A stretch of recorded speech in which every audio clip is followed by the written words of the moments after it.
Hi guys, welcome back to my channel. Today we are doing something exciting. I've had the day off work, doing a little bit of self-care, and I am going to get Botox. Now, I did put a question box up on my Insta. You guys have asked me some questions. You also voted for this video, so thank you for voting. I want to preface the whole video by saying that I'm not encouraging you personally to go and get Botox or injectables. I do always get asked about it, and I wanted to make a video so I could put it on to my profile or onto my YouTube, and that way if you have questions you can come back to this one. I've always been very open and transparent about any cosmetic work that I've done, and so I'm going to take you with me, answer your questions and show you the process because I know people are curious. Now I will say, what was the other thing I'm going to say? I'm going to be late, so let's go in. Hi guys, I'm with Lauren. Lauren is the owner of Skin Avenue. I will link it in the notes. We are going to do my Botox today, and we are also going to answer the questions that you guys asked. Lauren will help answer the technical questions and I'll answer the direct questions about me. So far, all that's happened is we called the doctor to get consent, basically, just to make sure that I can do it. Is that right? Yeah. And now she's gonna get the pen on my face and we'll mark the spots. Big frown for me. I have a very strong frown line, guys. So one of the questions was, how long have you been getting Botox? A long time. I'm about to turn 29 and this is like, not like part preventative, but I do have like a strong frown line. We are going to get into the questions. One of the questions is, getting married this year and would like Botox for my forehead. How long before a wedding would you recommend? So normally we would recommend doing it about 4 weeks before your wedding, and then we would have a follow-up 2 weeks prior to your event just to make sure everything's perfect and if we need to make any tweaks. I love that. So yeah, even today, right? Like I'll get the Botox done and I won't see like an immediate result, and I'll make a TikTok about it, like showing how like it progresses or kind of like freezes, is that the right word? But yeah, I'm so excited. Look at all the little dots on my head. All right, I'm gonna start answering some other questions that are more specific to me. Someone's like, where do you get the Botox now? Exactly where she's put it on my head. Do you want to, you can do it if you like. You can, yeah, okay. All right. Someone also asked me what the pain is like. And someone said to rate it out of 10, but I reckon it's normally about a 3. Yeah, I actually don't find any of the... Some parts of the muscle sting a little bit more. On the tail here, we have a little nerve ending, it stings a bit, but the rest of it's pretty good. Yeah. You know what it kind of reminds me of? Threading eyebrows. Yeah. Do you reckon? I feel like it reminds me of that. Like, it's not unbearable. I'm also not scared of needles. Obviously. Do people experience swelling after anti-wrinkle injections? Not a lot of swelling, but you'll get these tiny little blebs of fluid, so these tiny little lumps here, and they'll probably last about 15 to 20 minutes, and then they settle and they go away. You just need to not rub the area while there are those little lumps. Yeah, so someone else asked about like prepping for a Botox appointment. Is there anything you would suggest in terms of like preparation? Not really prepping for Botox, that's more for dermal filler. Botox, there's minimal downtime. Yeah. The redness and the little lumps will go away in about 20 minutes. So not too much beforehand, maybe just avoiding like exercise or taking any like Nurofen or aspirin. Yeah. If medically okay, not to take it, but if you have a medical condition, don't stop your medication. Yeah, and obviously guys, today I didn't wear makeup. I usually wouldn't wear makeup here anyway, but I'm also not going to go put makeup on afterwards. Big frown for me and relax.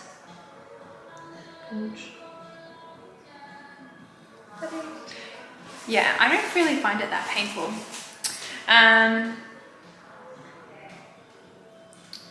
I was gonna say, sorry guys, I'm just looking through the questions. My eyes are watering. It's not hurting, it's just like a little sting. Someone says preventative Botox, is it worth it? Yes, yeah. absolutely. So I would say, guys, I have a deep frown, but the rest of it is preventative. Yep, absolutely. Someone asks, how long does Botox normally last? Yeah, so in the frown line here, we normally get about 3 to 4 months from the treatment, and we can do quite a high dose there because it keeps the eyes nice and open. With the forehead, we just do a little bit of a lower dose so that doesn't cause you to feel too heavy through the brows, and that will last around 6 to 8 weeks before it starts to wear off a little bit. Yeah, so I would even say, like, with my personal experience, my Botox lasts exactly on like those timelines, but as you guys know, my fucking lip filler seems to last a lot longer. Someone asked me, when's the last time you had lip filler? And I've spoken about this before, guys. It was in 2019. And somehow it's still there. So how long can, sorry, I know this video is about Botox, but how long can filler really last? It can last anywhere between, we say, depending on what filler is used, 6 to 12 months. Yeah. I've had clients that have had it and I've been training them for 4 years and it's still there. Yeah. So years and years. Years and years, guys. Some people are asking, what is the cost, how much? And it really depends. It depends on... Yeah, so it depends on how many units we use. Some clients we would need more than others depending on their muscle strength, but normally anywhere between $250 to $400 for your frown and your forehead is what you should expect. Yeah. And someone else has asked, like, where can you get Botox? Like, where are the most common places that people would get it? So most common areas we've got is your frown, forehead, and your crow's feet. Yeah. We treat a lot of clients for gummy smile. So when you smile and you raise up your gums and you show a lot of your gums, we can put some Botox to relax that muscle. We do a lot of chin dimpling, lip flips. I was going to say that. Some of my other girlfriends get lip flips instead of lip filler, which is like you use with Botox. So Botox and filler are different. So you can get a lip flip and it just helps relax that. So when you smile, you don't show as much of your, it doesn't curl under as much. Yeah. Someone has said, advice for newbies, getting injectables. I'm nervous. I'm 29. Is it too late? No. I'm turning 29 in a few days, guys. It's not too late. Yeah, it's definitely not too late. I do think that preventative is the best form. But again, no, you're not too late. Yeah, never too late. Someone has said, have you ever had any filler? If so, how was your experience? It was beautiful here because Lauren did it. And that was a long time ago. She's very gentle. That's what I love about her. Like, she is so gentle. And it's just, I love you. I love her so much. Guys, I also forgot to mention, Lauren is one of my friends as well. So I'm not just here professing my love for her. I do really, really love her. Anything else? No, I reckon we covered everything. All right, guys, I am done. I feel like I answered most of the questions. You can see that, like, my forehead is already kind of like relaxed a little bit. Those lumps don't last that long, but a lot of the other questions were a little bit random. Someone asked, ever had to get your lip filler dissolved? What was your experience? I haven't had it dissolved, guys. I have said to Lauren before, I will get it dissolved if it migrates. At this point, it hasn't really migrated too much. It definitely has migrated. Like, I can see it a little bit under here. But for the time being, I'm okay with it. It's really strange because I think it's definitely not normal that mine has lasted so long. I don't know what it is. Maybe it's like genetics. I'm not entirely sure. I do drink a lot of water, but yeah, it does last a long time. Someone has also asked, have you ever had chin filler or jawline? No, I haven't. The only filler I've ever had is in my lips. Someone says, I'm freaking out, about to have my first appointment. If you go somewhere reputable that knows what they're doing, that talks you through it, there's no need to be scared. In terms of, you know, being overwhelmed, if it's your first time, I get it. I was very nervous the first time I had lips done or even like my Botox done. But again, it's like you go somewhere like professional that knows what they're doing, you should be in good hands. Someone says, how many mils do you get on your lips? So the last time I had them done was 0.5 mil. That was in 2019. 2018, I had 0.5 mil. 2017, I had 0.5 mil. And then maybe in 2016, I had the first mil, I think.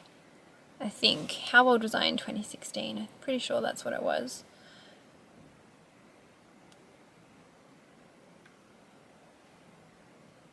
So that would have made me 29. So it would have made me 23. That's about right. I was around that age when I got lip filler. And I think, guys, when I had lip filler done for the first time, it was really like popular at that point. I remember like the Kylie lip kits, having big lips and like injectables was like very common. And I'm not going to say that I felt like peer pressured. Like I absolutely wanted to. I was 23 years old working full time. I paid for it. I thought about it long and hard before I did it. But knowing what I know now, would I have gotten lip filler? Probably not. Like, and I mean that in the sense that I'm probably more comfortable. Sorry, someone just tooted.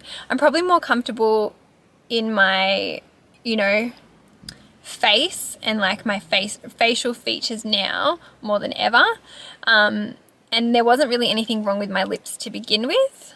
And I guess just seeing how they've lasted so long, like I'm also okay with the thought of dissolving them, so I don't see myself getting them done again anytime soon. And I would say if you are thinking about it, think long and hard. Make sure you go somewhere that knows what they're doing, and make sure that you are potentially okay with the whole migration and potentially having like lumpy lips and things like that. I'm very lucky that mine seem to have like retained a nice like soft natural shape. That's not always the case.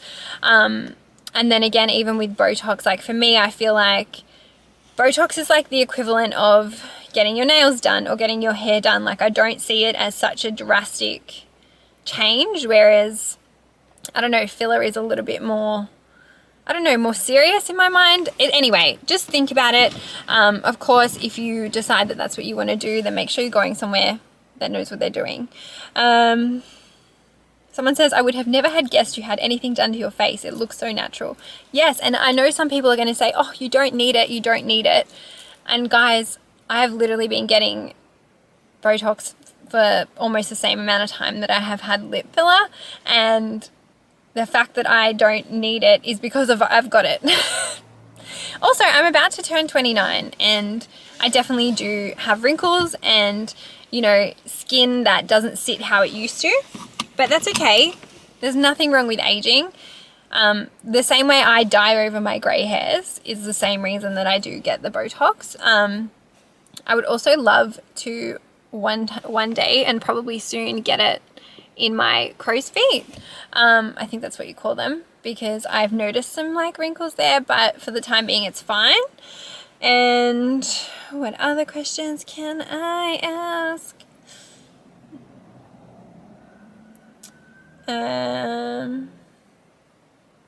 Yeah, I feel like I answered everything else, guys. That's really about it. But I just want to say thank you so much for asking a question or for watching this video. Again, like I said earlier, I'm not trying to encourage. I just want to kind of share the process, give you guys the content that you want. So thank you. If you have any other questions, leave them down below. I will see you guys in my next weekly vlog. So have a good night and I'll see you soon. Bye.